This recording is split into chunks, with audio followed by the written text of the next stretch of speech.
논술 지도사가 알려주는 국어 잘하는 비법 시 부분입니다. 오른쪽 맨 하단에 구독 버튼이 있습니다. 클릭해 주시면 더 좋은 동영상으로 보답하겠습니다. 오늘은 두 편의 시를 살펴보겠습니다.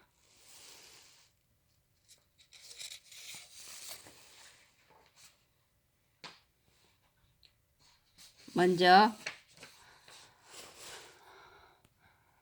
김영랑 시인의 돌담에 속삭이는 햇발, 이성부 시인의 봄,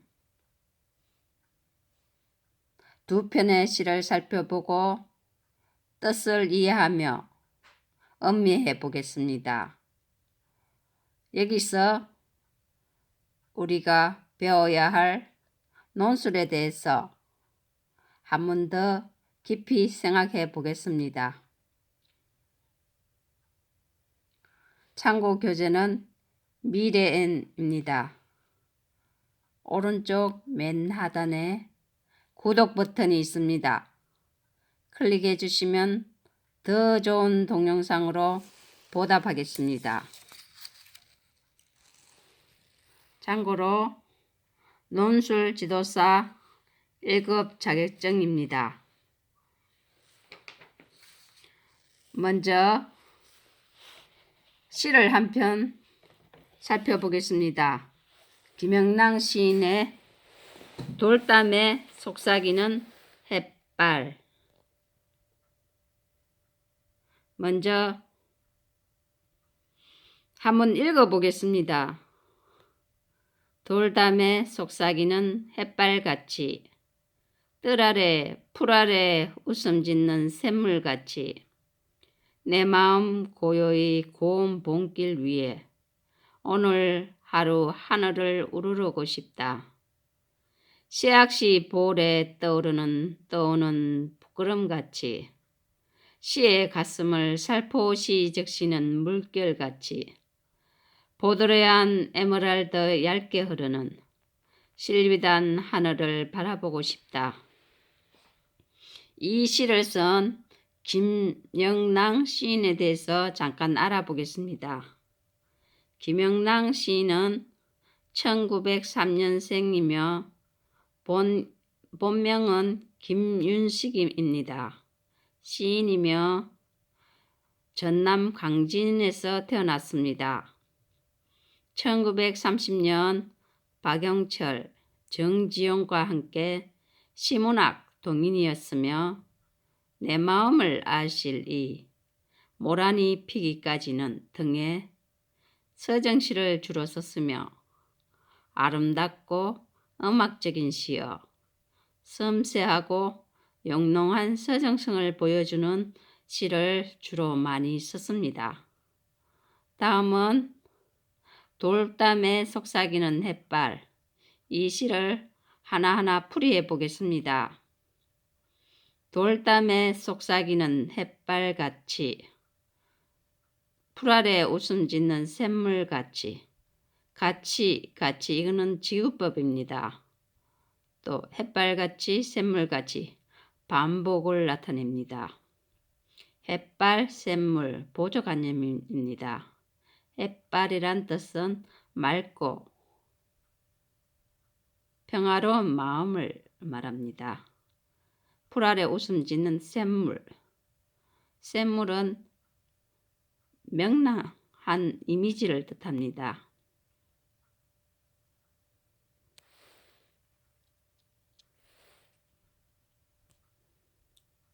내 마음 고요히, 내 마음 나 화자.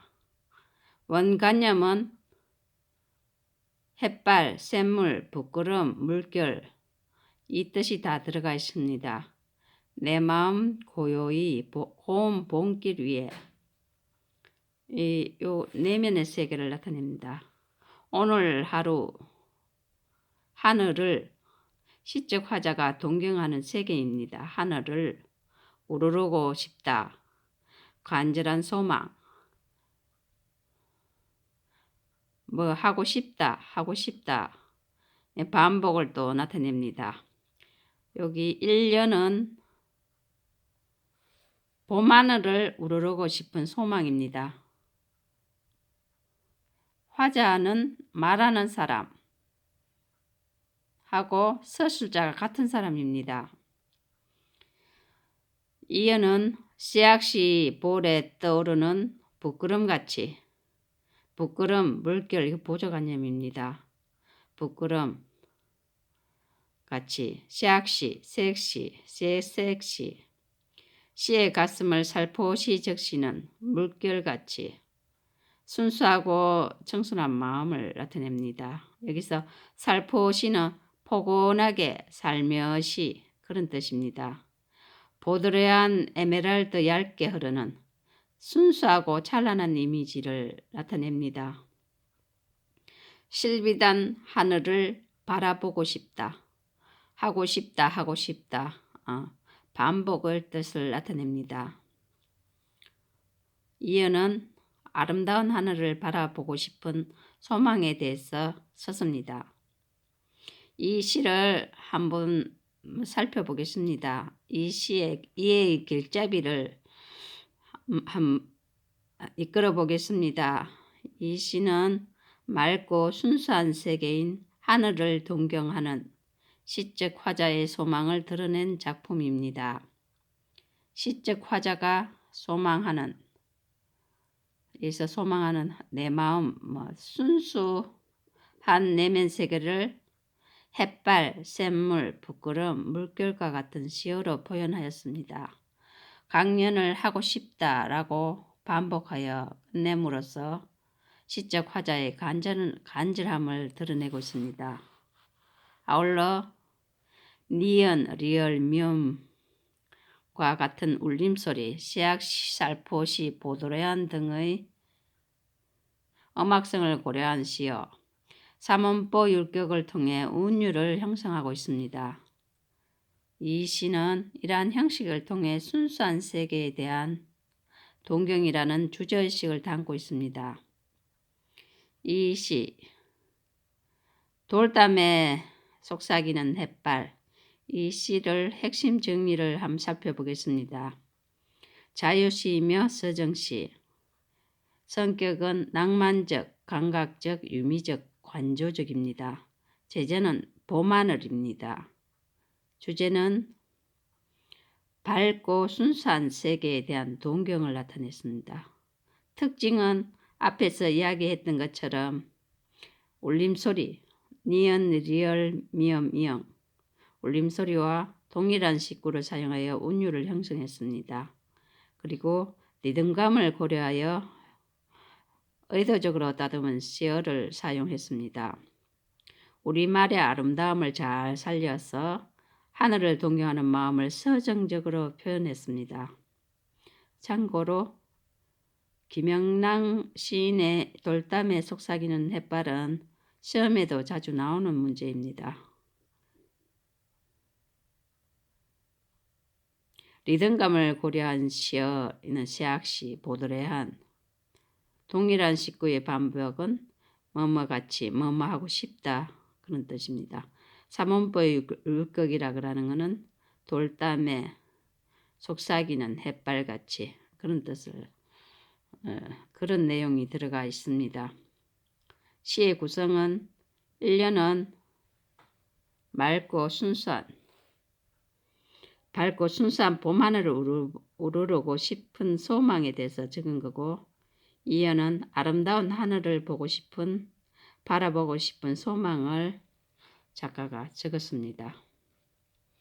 다음은 김영랑 시인의 또 다른 작품을 한번 살펴보겠습니다.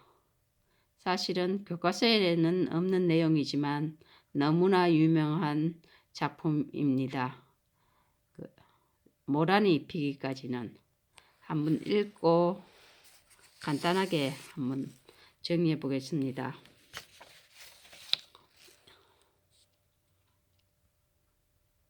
모란이 피기까지는 김영랑 시인. 이 시는 1934년에 문학지에 발표되었습니다. 그리고 1935년에 간행된 영랑시집에 수록되었습니다. 한번 읽어보겠습니다. 모란이 피기까지는 나는 아직 나의 봄을 기다리고 있을 테요. 모란이 뚝뚝 떨어져 버린 날 나는 비로소 봄을 여인 스름에 잠길 테요.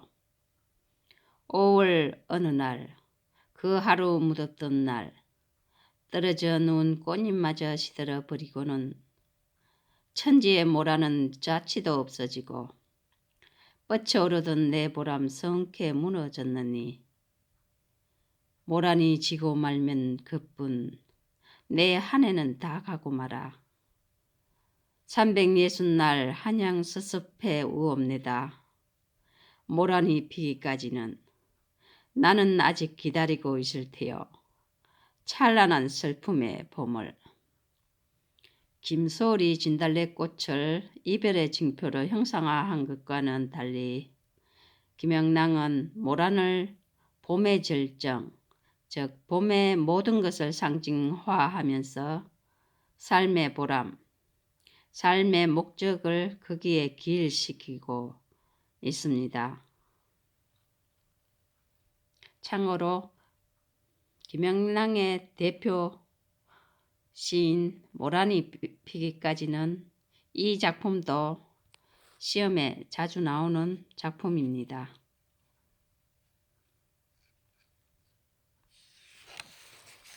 다음은 이성부의 봄에 대해서 한번 살펴보겠습니다. 한번 읽어보겠습니다. 기다리지 않아도 오고 기다림마저 잃었을 때에도 너는 온다. 어디 뻘밥 구석이거나 썩은 웅덩이 같은 데를 기웃거리다가 한눈 좀 팔고 싸움도 한판 하고 지쳐 나자빠져 있다가 다급한 사연 들고 다가간 바람이 흔들어 깨우면 눈 비비며 너는 더디게 온다. 더디게 마침내 올 것이 온다. 너를 보면 눈부셔. 일어나 맞이할 수가 없다. 입을 열어 외치지만 소리는 굳어. 나는 아무것도 미리 알릴 수가 없다. 가까스로 두 팔을 벌려 껴안아 보는 너 먼 데서 이기고 돌아온 사람아. 이성부 시는 교과서에 나오는 내용입니다. 먼저 이성부 시인에 대해서 한번 살펴보겠습니다. 이 시인은 1942년에서 2012년까지 사셨습니다. 시인이며 현실 참여와 관련한 주제를 다루면서도 서정성과 시적 상상력이 뛰어난 작품을 많이 썼습니다. 주요 작품으로 벼, 밤 등이 있습니다. 봄을 의인화한 효과로 시적 화자가 간절히 기다리는 봄을 너라고 불렀습니다. 봄을 한눈을 팔고 싸움도 하는 등 현실적이고 인간적인 존재로 표현했습니다. 다음은 시에 대해서 한번 깊이 파고 들어가 보겠습니다. 이 시의 길잡이를 한번 읽어보겠습니다. 봄, 이성부. 이 작품은 봄은 더디오지만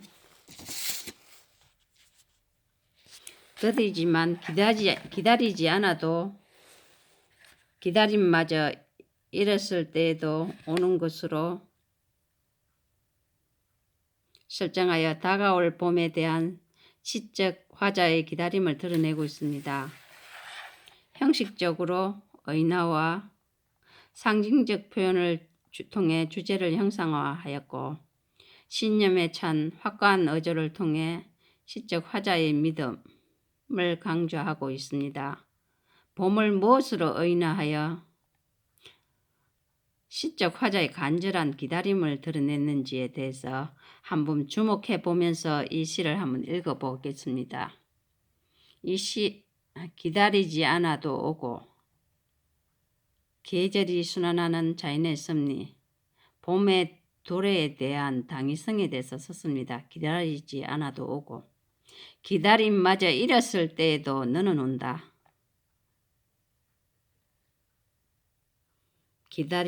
기다림마저 잃었을 때에도 부정적, 절망적 상황에 대해서 그래도 너는 온다. 봄의나 청자로 설정했습니다. 너는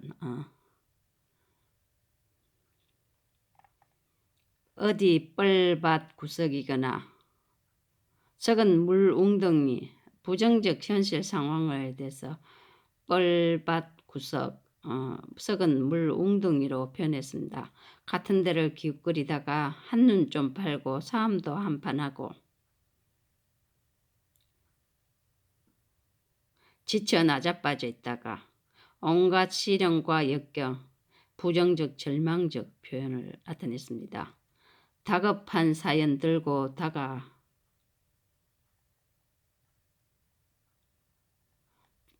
다급한 사연 들고 달려간 바람이 사연 전달의 매개체 달려간 바람이 의인화를 했습니다. 흔들어 깨우면 너를 봄 눈 비비며 너는 더디게 온다. 눈 비비며 너는 더디게 온다. 어인법입니다. 더디게 마침내 올 것이다. 더디지만 봄이 꼭 올 것이라는 믿음입니다. 여기서 기다리지 않아도 오고 기다림마저 잃었을 때에도 너는 오고 눈 부비며 너는 더디게 온다는 그 내용은 바람의 의인화한 대상입니다. 바람이란 여기서 소재를 말하며 간절한 소망을 말합니다. 봄이 어서 오기를 기다리는 화자의 간절한 소망을 봄에게 전달하는 매개자 역할을 합니다. 일행과 이행은 봄이 올 것이라는 믿음입니다. 기다리지 않아도 오고 기다림마저 잃었을 때도 너는 오고 그래 봄이 올 것이라는 믿음입니다. 다음은 삼행 어디 뻘밭 구석이거나 해서 십행 더디게 마침내 올 것이 온다. 이는 더디게 오지만 마침내 봄이 온다는 뜻입니다.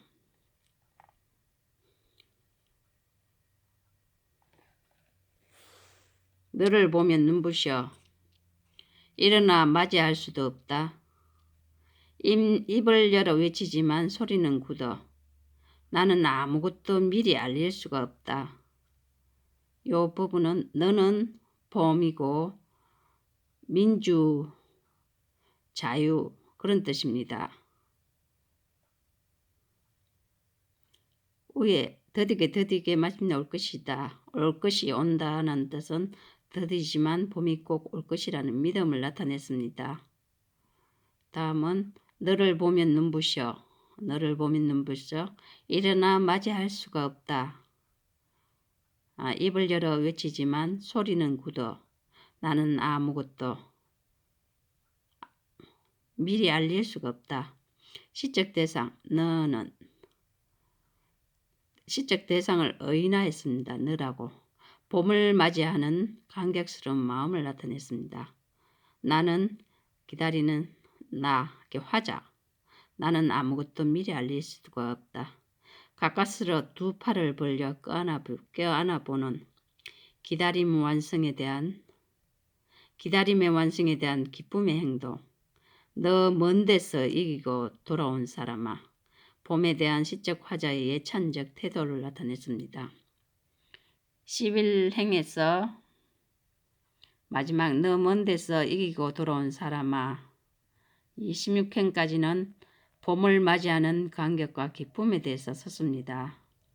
이 작품은 1974년 우리들의 양식을 통해 발표되었습니다.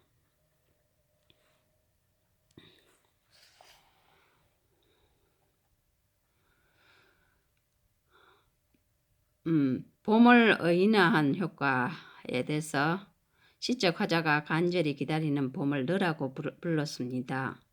봄을 한눈을 팔고 싸움도 하는 등 현실적이고 인간적인 존재로 표현했습니다. 봄이 오랜 기다림 끝에 얻어진다는 것을 강조하고 시적 화자가 봄을 간절하게 기다리고 있음을 절실하게 표현했습니다. 독자가 시적 화자의 정서를 더 생생하게 느끼고 공감하게 하는 효과를 거둡니다.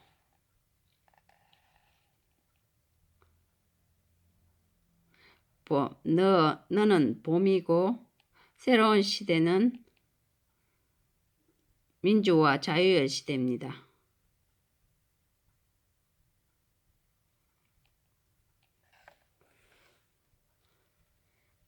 이승부 시의 봄에 대해서 우리가 다른 파트로 한번 이해를 하고 배워보도록 하겠습니다.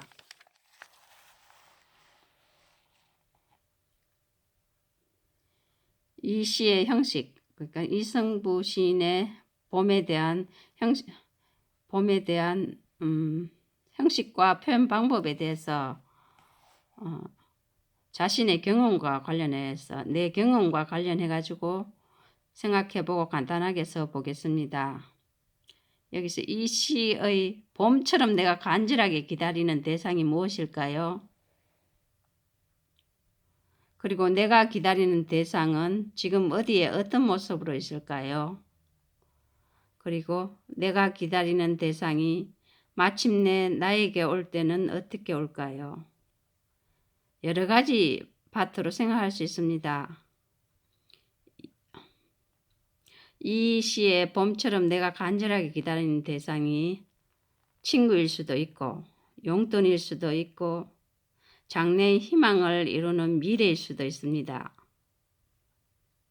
그리고 내가 기다리는 대상이 지금 어디에 어떤 모습으로 있을까요? 학생 같으면 친구 교실에 있을 것이다. 그다음 엄마 지갑 속에 조용히 있을 것이다. 그리고 내가 기다리는 대상이 마침내 나에게 올 때는 어떻게 올까?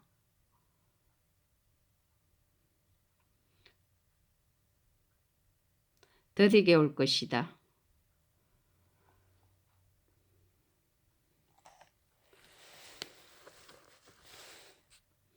그리고 그게 내가 기다리는 대상은 지금 어디에 어떤 모습으로 있을까?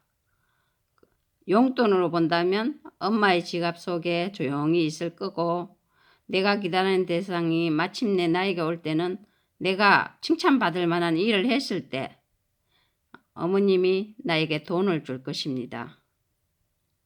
그런 식으로 여러 파트로 생각할 수 있습니다.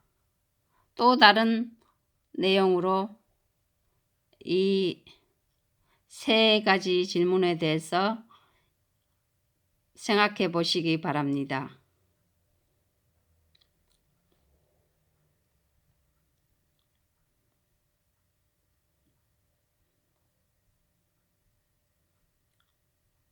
오른쪽 맨 하단에 구독 버튼이 있습니다.